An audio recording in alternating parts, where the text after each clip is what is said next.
नाम के एक छोटे से गांव में एक बहुत ही सुंदर बाग था, लेकिन कोई भी गांव वाला उस सुंदर बाग में जाने से डरा करता था। उनका मानना था कि अक्सर बाग के उस पार वाली गुफा के अंदर से किसी जिन्न की आवाजें आती हैं, जो आते जाते लोगों को आवाजें देता है, जिससे गांव वाले बहुत डरा करते थे। एक दिन गांव के दो युवक खेत पर आपस में बात करते हुए, अरे भाई, कल मैं उस बाग की तरफ गया था, वहाँ फिर से उस जिन की वही डरावनी आवाजें आ रही थी। अरे क्यों भाई, क्या करने गए थे तुम वहाँ? क्या तुम्हें पता नहीं बाग के पास वाली गुफा में जिन रहता है? अगर वो तुम्हें कहीं कुछ कर देता तो आइंदा फिर उस बाग की तरफ मत जाना। तभी वो वहाँ से बात करते हुए खेत से चले जाते हैं। अगले दिन गांव का एक लड़का रांझा, यार, इस गुफा में से आवाजें कौन देता होगा? मुझे इसके पीछे जरूर कोई राज नजर आता है। राजा भैया, जो भी हो, लेकिन गलती से भी इस गुफा के अंदर मत जाना।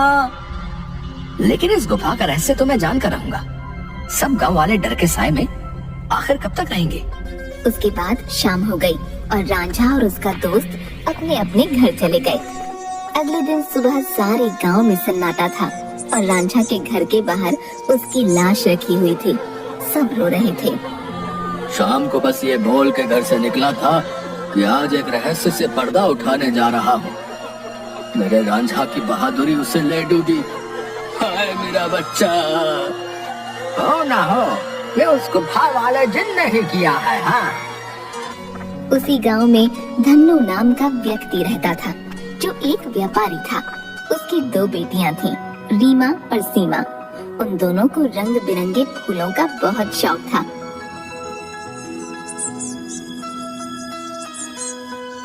बहुत दिन हो गए हैं, चलो आज हम गांव के बाग में चलते हैं। न जाने क्यों हमें बाबूजी उस बाग में जाने से मना करते हैं। इस पूरे गांव में एक वही जगह है जहाँ कितने सुंदर सुंदर फूल होते हैं। हाँ सीमा, वो बाग सच में बहुत सुंदर है। उस बाग में बहुत सुंदर सुंदर फूल होते हैं, लेकिन बाबूजी हमें जाने नहीं देते। वो कहते हैं गांव के बाग के उस पार एक गुफा है जो बहुत ही भयानक है, हमारा जाना वहाँ सही नहीं होगा। लेकिन गांव की रांझा भाई की मौत के बाद तो गुफा और ज्यादा डरावनी लगने लगी है। अरे रीमा, ये सब झूठी बातें हैं, मुझे नहीं लगता वहाँ ऐसा कुछ है।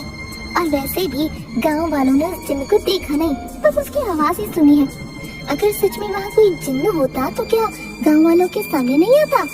हाँ, बोल तो सही रही हो सीमा, मुझे भी लगता है कि वहाँ कुछ नहीं है। चलो ठीक है, हम दोनों कल ही बाग में जाएंगे और हो सके तो क्या पता रांझा भाई की मौत का राज भी पता चल जाए। हाँ, कुछ नहीं है, वहाँ हम दोनों सुबह चलेंगे, तब तुम खुद ही देख लेना। लेकिन बाबूजी हमें नहीं जाने देंगे सीमा। कल बाबूजी सुबह किसी काम से शहर जाएंगे, उनके जाते ही हम दोनों बाग में जाएंगे। रीमा अपना सिर हिलाती हुई ठीक है। इसके बाद दोनों बहनें अपने कमरे में जाकर सो जाती हैं।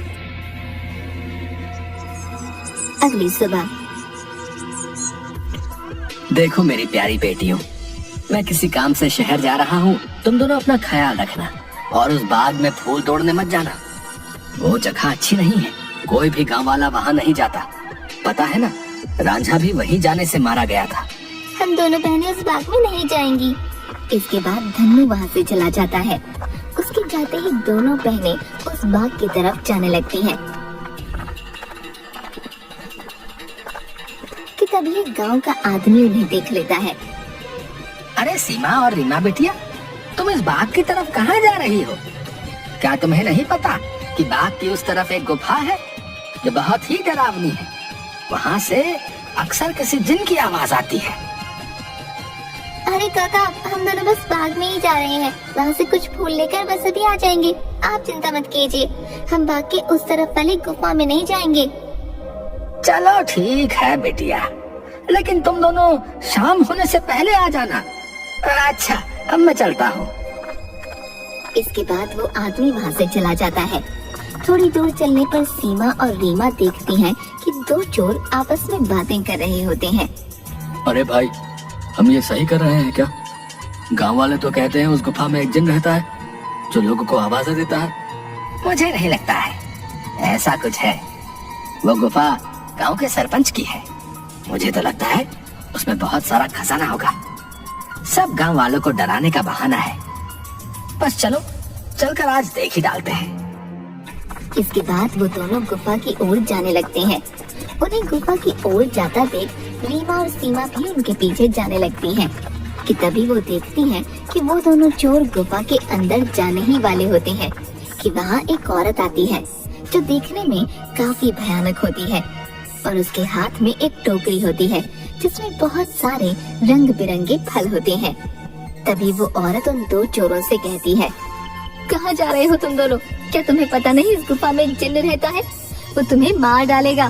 चले जाओ यहाँ से, चले जाओ। क्या कहा? जिन? अरे बाबा! कि तभी उस जिन्न की आवाज आती है, कौन है वहाँ? क्या कोई मुझे सुन पा रहा है? अंदर आओ, निकालो मुझे यहाँ से। जिन्न की ऐसी डरावनी आवाज सुनकर वो दोनों डर जाते हैं। अरे भैया भागो, इस गुफा के अंदर तो सच में कोई जिन है, भागो यहाँ से। और वो दोनों वहाँ से भाग जाते हैं। मैंने तो पहले ही कहा था, यहाँ दोबारा मत आना, वो तुम्हें जिंदा नहीं छोड़ेगा। ये सब रीमा और सीमा देख रही थी कि तभी वहाँ रीमा और सीमा के सामने वो औरत आ जाती है जो देखने में काफी भयानक होती है, जिसके हाथ में बहुत सारे रंग बिरंगे फल होते हैं। कहाँ जा रही हो तुम दोनों? सीमा और रीमा डरती हुई, हम तो बस ऐसे ही बाग घूमने आए थे काकी, लेकिन आप यहाँ क्या कर रही हैं? मैं तो यही रहती हूँ, यही बाग मेरा घर है। तुम दोनों यहाँ से जल्दी चली जाओ, वरना वो जिन्न तुम्हें छोड़ेगा नहीं। जाओ यहाँ से। क्या सच में बाग के उस पार वाली गुफा में कोई जिन्न है काकी? हाँ, और वो बहुत खतरनाक है। तुम दोनों यहाँ से जल्दी चली जाओ। इसके बाद वो औरत वहाँ से चली जाती है। मुझे बहुत डर लग रहा है, अब मैं इसके आगे नहीं जाऊंगी। मुझे लगता है वो औरत सच बोल रही है, वो जिन्न हमें मार डालेगा। मैं नहीं जाऊंगी इस गुफा में। ठीक है, तो मेरा यही इंतजार करना। मैं सच जानना चाहती हूँ, क्या वाकई वो आवाज जिन्न की है या नहीं? इसलिए मैं तो गुफा के अंदर जा रही हूँ। तुम यहाँ से कहीं मत जाना, मैं जल्दी आ जाऊंगी। इसके बाद रीमा अकेले ही आगे चलती है।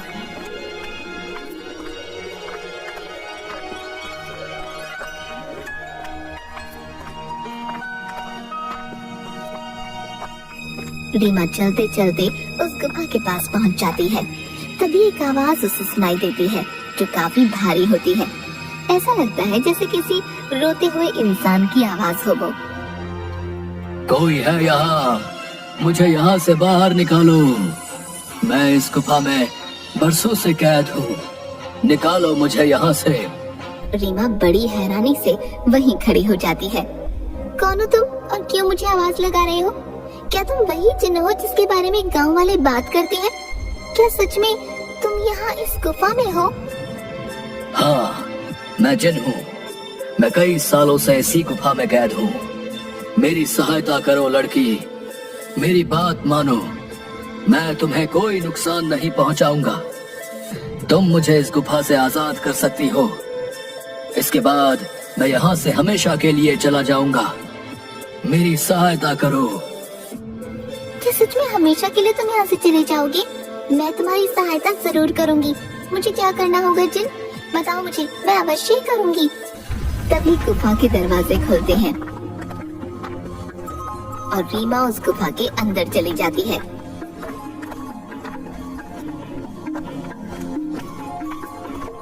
जैसे ही वो अंदर जाती है, एक बहुत बड़ी अजीब से जानवर की परछाई उसे नजर आती है जो देखने में बहुत ही डरावनी होती है। आओ लड़की, तुम्हारा जिन की इस गुफा में स्वागत है। मैं कई सालों से गुफा के बाहर आते जाते लोगों को आवाजें लगाता हूँ। सब गांव वाले डर कर भाग जाते हैं। कोई भी गांव वाला इस गुफा में आने की हिम्मत नहीं कर पाता। लेकिन तुम बहुत ही बहादुर लड़की हो जो इस गुफा में अकेली चली आई हो। क्या तुम जिन्न हो? लेकिन तुम मुझे दिखाई क्यों नहीं दे रहे हो? क्या तुम किसी को दिखाई नहीं दे सकते हो? नहीं, मैं जिन नहीं हूँ लड़की। मैं उस जिन की परछाई हूँ। वो जिन तो इस गुफा के कैद खाने में बरसों से कैद है। वो बाहर नहीं आ सकता है। मैं उसकी परछाई हूँ। परछाई? तुम मुझे ये बताओ कि वो जिन इस गुफा में कैद क्यों है? क्या जिन्न के इस गुफा में रिहा होने का कोई मार्ग नहीं है? मार्ग है लड़की, और तुम उस मार्ग तक पहुंच सकती हो, लेकिन इसके लिए तुम्हें इस गुफा के तहखाने में जिन के पास जाना होगा। वही जिन तुम्हें उसकी मुक्ति का राज बताएगा। जिसके बाद रीमा हाथ में जलती हुई एक आग की मशाल लेकर उस गुफा की ओर जाती है। जैसे ही रीमा तहखाने के अंदर जाती है तो उसे एक आग जलती हुई दिखाई देती है। वो जैसे ही उस आग के पास जाती है, हे जिन, मैं यहाँ तुम्हारी मदद करने आई हूँ, क्या तुम मुझे सुन सकते हो? उसे उस जिन्न की आवाज आती है। आओ बहादुर लड़की, मैं तुम्हारा ही इंतजार कर रहा हूँ। मैं जानता हूँ कि तुम ही मुझे इस गुफा से मुक्ति दिला सकती हो। तुम्हारा इस गुफा में स्वागत है लड़की। तुम बहुत ही बहादुर हो जो इस गुफा में आई हो। मेरा नाम जिनाद है। मैं यहाँ कई सालों से बंद हूँ। मेरे सामने आओ जिन्नात, मैं तुम्हें देखना चाहती हूँ। कि तभी अचानक से जिन्नात उसके सामने आता है, जो बहुत ही डरावना होता है। एक बहुत ही भयानक सा दिखने वाला, जिसके सिर पर एक लंबी चोटी होती है जो काफी बड़ा होता है। रीमा के सामने वो आता है। उसे देखकर रीमा थोड़ा डर जाती है। देखो, तुम डरो मत लड़की, मैं तुम्हें कुछ नहीं करूंगा। मैं जानता हूँ कि तुम मेरी मदद करने आई हो, लेकिन मेरी मदद करना इतना भी आसान नहीं है। तुम एक बार और सोच सकती हो। क्या तुम वाकई मेरी मदद करना चाहती हो? लेकिन मैं तुम्हारी मदद कैसे कर सकती हूँ, और तुम यहाँ कैद कैसे हुई? बताता हूँ। बहुत साल पहले इस गुफा में एक औरत रहती थी। वो बहुत गरीब थी। वो गुफा के बाहर वाले बाग से फल तोड़ा करती थी और उन्हें ही खाया करती थी। एक दिन उसने बाग के सारे फल तोड़ लिए और यहाँ इस गुफा में लेकर आ गई। उन्हीं फलों के बीच एक रहस्यमयी फल भी था, जो बहुत ही चमकदार था और जिस पर मेरी नजर थी। वो फल मेरी उम्र 100 साल और बढ़ा सकता था, लेकिन मैं उस फल को तब तक नहीं छू सकता था जब तक कोई इंसान उस फल को उसके पेड़ से तोड़ ना ले। एक दिन वो औरत चमकदार फल को उसके पेड़ से तोड़कर इस गुफा में ले आई। जब मैंने देखा तो मैं उसके पीछे इसी गुफा में आ गया और मैंने उससे कहा कि हे औरत, तुम जो बाग से सबसे सुंदर और चमकदार फल तोड़कर लाई हो, वो मुझे दे दो। इसके बदले में तुम जो भी 2 इच्छाएं मांगोगी वो पूरी होंगी। ठीक है, मैं तुम्हें वो फल दे देती हूँ, लेकिन मेरी 2 इच्छा है। पहली ये कि तुम मुझे वरदान दो, आज से ये बाग मेरा होगा, और दूसरी ये कि तुम इस गुफा में ही कैद रहोगे, ताकि इस बाग में कोई भी तुम्हारे डर से ना आ सके और हमेशा के लिए मैं ही इस बाग में राज करूँ। वो औरत मुझे फल तो दे देती है। उस फल से मेरी उम्र तो 100 साल बढ़ गई, लेकिन उस औरत को दिए गए वरदान की वजह से मैं यहीं कैद हो गया। तब से ही मैं इस तहखाने में कैद हूँ। क्या अब से पहले किसी ने आपको यहाँ से बाहर निकालने की कोशिश नहीं की? इससे पहले गांव के एक लड़के ने मुझे बचाने की हिम्मत दिखाई थी, लेकिन जैसे ही वो लड़का उस चमत्कारी फल को लेकर गुफा में आ रहा था, तभी उस बूढ़ी औरत ने उसको मौत के घाट उतार दिया और सारे गांव में बात फैल गई कि मैंने उसको मारा है। हाँ, वो लड़का हमारे गांव का राजा भैया थे। उसको उस बूढ़ी औरत ने मारा। मैं आपको यहाँ से आजाद जरूर करवाऊंगी, लेकिन मुझे तुम्हें यहाँ से आजाद कराने के लिए करना क्या होगा? तुम्हें यहाँ से उस बाग में जाना होगा। वहाँ तुम्हें उस बाग में रहने वाली उसी औरत की झोपड़ी दिखेगी, जिसके कारण मैं इस गुफा में कैद हूँ। तुम्हें उसकी झोपड़ी में जाना होगा। वहाँ से तुम्हें सबसे सुंदर और चमकदार फल लाना होगा। मेरी मुक्ति का राज उस फल में ही कैद है। ध्यान रखना बहादुर लड़की, उस औरत की झोपड़ी में कोई नहीं जा सकता है। जब वो सो रही होगी, तुम्हें तब ही जाना होगा और उसकी फलों की टोकरी में से सबसे चमकता फल लेकर आना होगा। उसी फल में तुम्हें मेरी मुक्ति का राज मिलेगा। लेकिन तुम्हें ये काम बड़ी होशियारी से करना होगा। अगर उस औरत को पता चल गया तो वो तुम्हें जिंदा नहीं छोड़ेगी। ठीक है जिन, मैं तुम्हारे लिए वो चमकदार फल जरूर लेकर आऊंगी। मैं तुम्हारा इंतजार करूंगा बहादुर लड़की। इसके बाद रीमा वहाँ से बाग में जाती है और उस औरत की झोपड़ी की ओर बढ़ने लगती है। रीमा देखती है कि उस औरत की झोपड़ी में कोई नहीं है। वो इधर उधर देखती है और उस झोपड़ी के अंदर चली जाती है। रीमा अंदर जाकर देखती है कि बहुत सारे फल उस औरत की झोपड़ी में रखे हैं। अरे ये तो कितने सारे फल हैं, लेकिन इन सब में कोई भी फल बहुत ज्यादा नहीं चमक रहा। तभी अचानक रीमा देखती है कि वही औरत अपनी झोपड़ी की तरफ आ रही है। ये देखते ही रीमा दरवाजे के पीछे छुप जाती है। वो औरत अपनी झोपड़ी में आती है और उसके हाथ में एक टोकरी होती है जिसमें बहुत सारे फल रखे होते हैं। वो अपनी टोकरी एक टेबल पर रख देती है और पास ही पड़ी चारपाई पर सो जाती है। ये देख थोड़ी देर बाद रीमा बाहर आती है और उन फलों की टोकरी में से सबसे चमकता फल देखती है। लगता है यही वो चमकदार फल है जिसके बारे में वो जिन बात कर रहा था। रुको लड़की, तुम मेरा ही जादुई फल लेकर कहाँ जा रही हो? मुझे मेरा फल वापस करो, वरना मैं तुम्हें यहाँ से नहीं जाने दूंगी। रीमा ये सुनकर डर जाती है।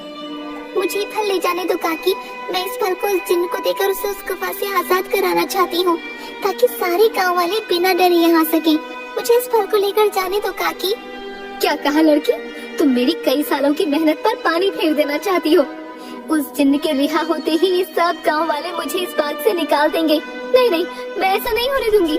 मुझे ये चमकदार फल वापस करो। ये सुनकर रीमा वहाँ से उस फल को लेकर भागने लगती है और वो औरत भी उसके पीछे ही भागने लगती है।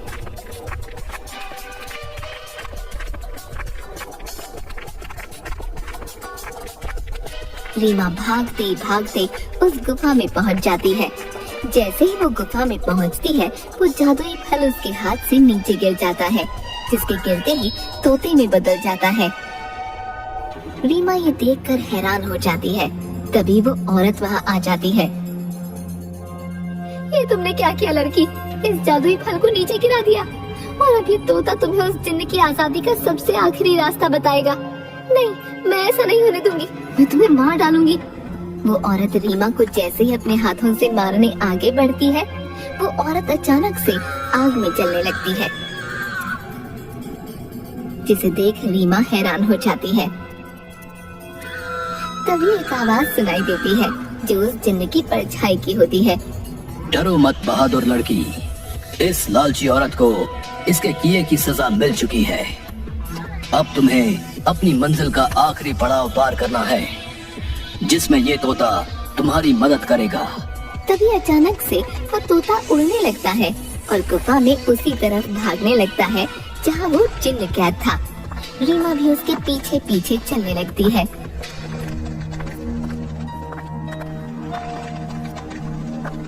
वो तोता एक छोटी सी खिड़की के पास जा बैठता है जो काफी चमक रही थी। तभी तोते की आवाज आती है। सुनो बहादुर लड़की, तुम्हें इस चमकदार खिड़की को खोलना होगा, जिसकी चाबी तुम्हें ढूंढनी होगी। मैं तुम्हें 2 रास्ते बताऊंगा, जिस पर चल के तुम्हें इस खिड़की को खोलने वाली चाबी मिलेगी। लेकिन 2 रास्तों में से तुम्हें कोई एक रास्ता चुनना होगा। पहला रास्ता एक गुलाब के फूल की तरफ जाता है, जो बाग की तरफ है। दूसरा रास्ता एक अंधेरे की तरफ है, जो इसी गुफा में उस तहखाने की तरफ जाता है, जहाँ वो जिन कैद है। जाओ और अपना रास्ता चुन लो। रीमा काफी देर सोचने के बाद, मैं गुफा वाला रास्ता ही चुनूंगी जो अंधेरे की तरफ जाता हो। जिसके बाद रीमा गुफा की ओर चलने लगती है कि तभी रीमा को एक सिक्का दिखाई देता है। अरे ये इतना चमकता हुआ सिक्का यहाँ कैसे आया? और ये सिक्का इतना चमक क्यों रहा है? रीमा जैसे ही वो सिक्का हाथ में उठाती है, पूरी गुफा में रोशनी हो जाती है। अरे ये तो पूरी गुफा में रोशनी हो गई। तभी वो सिक्का अचानक उड़ने लगा। अरे ये सिक्का उड़ क्यों रहा है? रीमा उस सिक्के के पीछे पीछे चलने लगती है। थोड़ी दूर चलने पर रीमा देखती है कि 4 चाबियां अलग अलग रंग की थीं, जो हवा में उड़ रही थीं। अरे ये तो वही चाबियां हैं जिसके बारे में वो तोता बता रहा था। लेकिन अब इनमें से सही चाबी कौन सी होगी, ये कैसे पता चले? तभी रीमा को एक आवाज आई जो उस जिन्न की परछाई की थी। बहादुर लड़की, तुम्हें इनमें से एक चाबी उठानी है। याद रखना, तुम्हें एक सही चाबी उठानी है, लेकिन याद रहे तुम्हें बड़ी होशियारी से ही एक चाबी उठानी होगी। अगर तुमने गलती से गलत चाबी चुन ली तो ये चारों चाबियां गायब हो जाएंगी और तुम कभी भी जिनको आजाद नहीं कर पाओगी। ये सुन रीमा हैरान हो जाती है। क्या? हे भगवान, ये किस दुविधा में डाल दिया है। अब मैं कैसे इन चारों चाबियों में से सही चाबी चुनूं? काफी देर सोचने के बाद रीमा देखती है कि चारों चाबियों में से एक चाबी बहुत बड़ी थी, जो लाल रंग की थी, और जिस चमकदार फल के गिरने से वो तोता बना था वो भी लाल ही रंग का था। रीमा समझ गई कि लाल वाली चाबी चुननी है। उसके लाल चाबी चुनते ही बाकी सारी चाबियां गायब हो गईं। और तभी फिर से जिन्न की परछाई की आवाज आई। शाबाश बहादुर लड़की, तुम्हारी सूझबूझ की वजह से आखिरकार तुमने बिल्कुल सही चाबी चुन ली। अब जाओ उस खिड़की के पास और खोल दो उसे। रीमा उसी खिड़की के पास जाती है।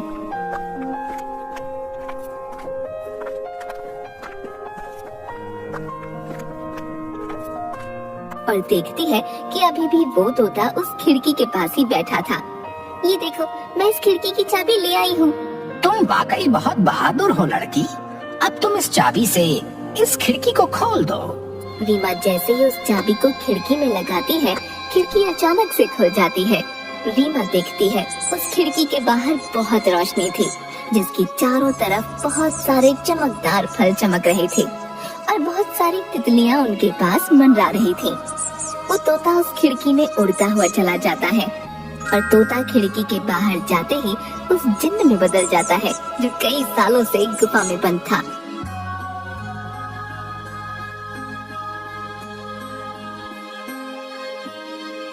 तुम्हारा बहुत बहुत धन्यवाद लड़की, तुमने मुझे इस गुफा से आजाद कर दिया। तुम एक निडर और साहसी लड़की हो। तुम जो भी मांगोगी मैं वो तुम्हें दूंगा। बोलो, क्या इच्छा है तुम्हारी? क्या सच में अब तुम आजाद हो गए हो?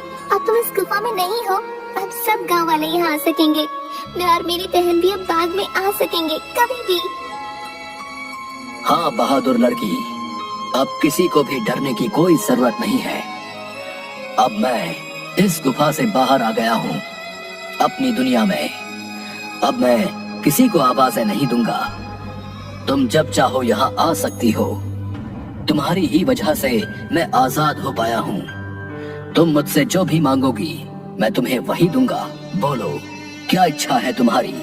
जिन, मैं कुछ नहीं मांगना चाहती हूँ, लेकिन अगर तुम सच में मेरी इच्छा पूरी करना चाहते हो तो गुफा के सामने वाले बाग से मुझे बहुत प्यार है। इसमें रंग बिरंगे फूल मुझे बहुत पसंद है। मैं चाहती हूँ कि ये बाग हमेशा ऐसे ही खिलखिलाता रहे, इसके फूल कभी न मर जाएं। ठीक है बहादुर लड़की, तुम्हारी ये इच्छा जरूर पूरी करूंगा। अब ये बाग हमेशा यूं ही रहेगा, कभी भी मुरझाएगा नहीं। तुम अब जब भी इस बाग के फूलों को देखोगी तो ये हमेशा खिले रहेंगे। अच्छा, अब मैं हमेशा के लिए यहाँ से जा रहा हूँ। इसके बाद वो जिन्न गायब हो जाता है और खिड़की बंद हो जाती है। रीमा जब गुफा से बाहर निकलती है तो सब गांव वाले धन्नू और सीमा बाहर खड़े होते हैं। अरे मेरी बिटिया, आ गई तू वापस। उस जिन ने तुझे कुछ किया तो नहीं? आखिर क्यों गई थी तू उस गुफा के अंदर? अगर वो जिन तुझे मार डालता तो क्या करता मैं? दीदी, तुम ठीक तो हो ना? क्या सच में तुम्हें उस जिन्न ने कुछ नहीं किया? बाबूजी, मैं बिल्कुल ठीक हूँ। अब अंदर कोई जिन्न नहीं है। इस गुफा के अंदर जो जिन्न था अब वो हमेशा के लिए इस गुफा से चला गया है। अब आप सभी को डरने की कोई जरूरत नहीं है। अब कोई भी यहाँ आ सकता है। अरे क्या बोल रही हो रीमा बिटिया? आखिर कहाँ गया वो जिन जो आते जाते लोगों को आवाजें दिया करता था? रीमा गांव वालों को सारी बात बताती है।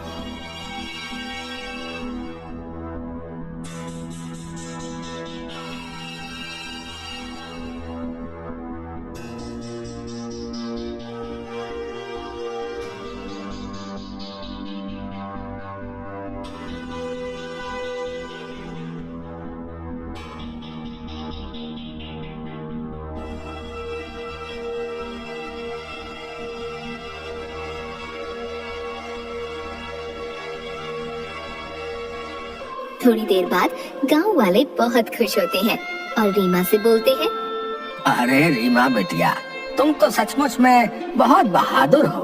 तुम्हारी वजह से ही अब वो जिन इस गुफा से आजाद हो गया है।